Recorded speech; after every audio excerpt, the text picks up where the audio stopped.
শুধু কি ঠিকভাবে ভরণ পোষণ দিয়েই ভাবছেন আপনি আপনার স্ত্রীকে সকল সুখ দিচ্ছেন?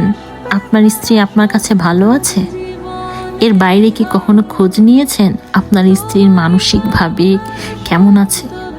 তার মনে আপনাকে না বলা কোনো কথা আছে কি না? অফিসের কাজ সেরে আসার পর যখন আপনি বাসায় আসেন, তখন আপনি হুমড়ি তুমড়ি শুরু করেন।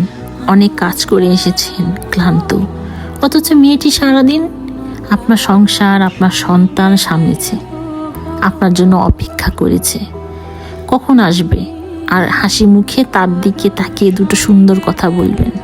ক্লান্ত তো মেয়েটাও হয় ঘরের সমস্ত কাজ করার পর। আপনি মেয়েটাকে বিয়ে করে এনেছেন, সে আপনার সহধর্মিণী। দুজন দুজনের কষ্ট, সুখ, ক্লান্তি ভাগ করে নেবেন, এটাই তো হওয়ার কথা, তাই না? দুজন দুজনকে অ্যাপ্রিসিয়েট করলে সম্পর্কটা কতটা মধুর হবে ভেবেছেন? আপনি ভাবছেন আমার স্ত্রী যখন যা দরকার আমি তো দিচ্ছি। আচ্ছা, এটাই কি আপনার শেষ দায়িত্ব? কখনো কি নিজের স্ত্রীকে জিজ্ঞাসা করেছেন, তুমি ভালো আছো তো? তোমার স্বপ্ন কি?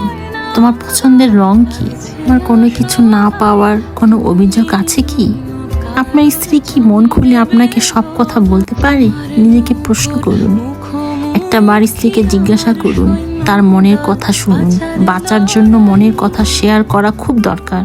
আর স্বামী হচ্ছে মেয়েদের সবচেয়ে বড় বন্ধু। স্ত্রীকে বন্ধুত্ব সম্পর্ক দিন, বন্ধুত্বর মতো আচরণ করুন। তাকে স্ত্রী ভাবার আগে একজন মানুষ ভাবুন, তার আবেগ, তার ভাবনাকে মূল্য দিন। দেখবেন আপনার সংসারটা সুখের স্বর্গ হয়ে গেছে।